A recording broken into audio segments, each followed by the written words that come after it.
Welcome to Fortune Cookies Tarot, and this is your weekly pick a card. Sorry, I am a little bit late this week on this. I had some crazy stuff going on.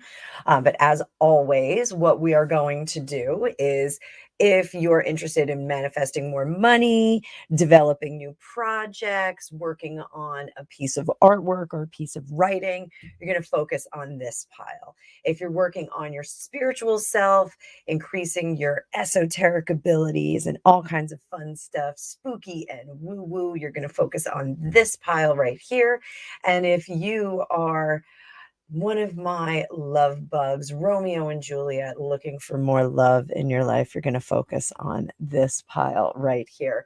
So let's get started. And here we are looking at finances, money, and development of projects. So if you are developing projects, working on something creative, working on something, a work project, it can be putting together a deal at work, anything like that. Try not to look at the losses. Don't look at the things that are not working out.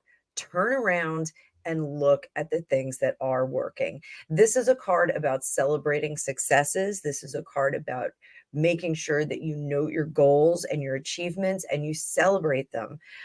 When we work sometimes and we're working, say you're working on a novel and you have 13 chapters written, you get to chapter 14 and you get stuck. What you should do is go back and review the parts of the book that didn't work. And that's, as a writer, I always tell people, just write it from beginning to end and then go back and edit. But sometimes when you get stuck, you do have to go and review.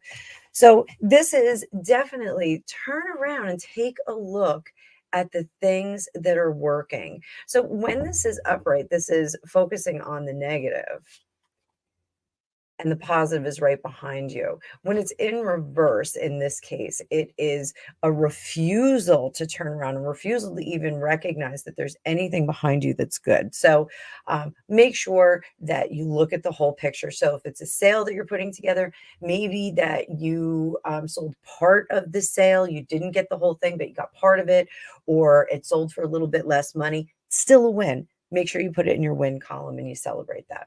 So over here for my spiritual people, let's take a look at this one. My spiritual people, sometimes there's no place like no home. So I talk about Dr. Joe Dispenza a lot, and sometimes we have to shed our skin and shed this, the meat puppet that we're in. I always refer to it as a meat puppet. Sometimes we have to shed that skin to really get down and dirty with our energetic, intuitive self. So getting to meditation, working out, doing hot yoga, any of those things will put you into an elevated state and make you very, very aware of your body. Ideal time to sit down and do a meditation where you bring yourself back to your energetic self, because you've energized that physical body. You can kind of detach from it. Everything's all loosened up and warmed up, and you can kind of exit from it. So it's a really cool practice. I'm not talking about astral projection. I'm not talking about anything like that. I'm just talking about getting down to your energetic self, becoming, as Dr. Joe says, nobody, nowhere, and no one. So really, this is a good advice for anyone that's doing a spiritual practice, that's trying to become more intuitive, especially if you're trying to become more psychic, because we do need to forget about the body a little bit. The body does give us psychic information. Hair on your neck goes up, hair on your arms go up, that kind of thing. But we do want to get rid of the body in some cases so that we can get to that third eye and get to that vision. So fun practices that you can do, like I said, work out, sweat, do hot yoga, anything like that, and then do a quick meditation where you imagine that you are going into space. Your body is dissolving and you are a point of energy in space, and you'll feel the vastness of space. You'll feel the connection with that energetic field there, and you might get some cool impressions. So make sure you have a pen and paper to write it down after. And here's for my lovers and fighters.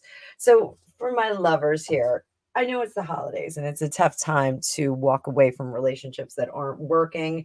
I myself dated a guy who for 2 years in a row broke up with me right before Thanksgiving and tried to get back together with me right after Valentine's Day. I was much younger, and I was not super committed. Fell for it twice, didn't fall for it a third time.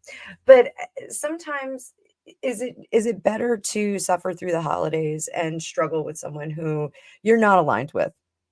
Sometimes it's better to part ways and make the best of a situation where you're not partnered up for the holidays when everyone else is, and they're cozied up by the fire and doing the Scandinavian, what is a Hajj, the where you snuggle up and you find a buddy. I know the millennials did something a few years ago. They were talking about how they're like partnering up for the winter. They find a partner for the winter, and then it's like a non-committal relationship. It's just somebody to hang out with while the weather's, snuggly.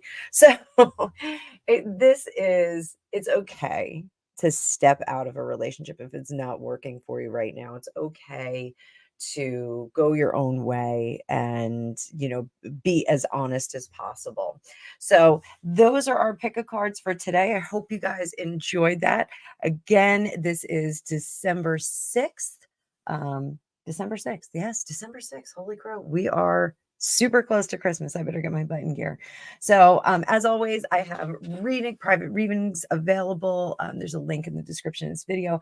I also have gift cards for those of you that have to buy some last minute gifts for friends and family that might be into this woo-woo stuff. So I do hope to see some gift cards going out in the near future.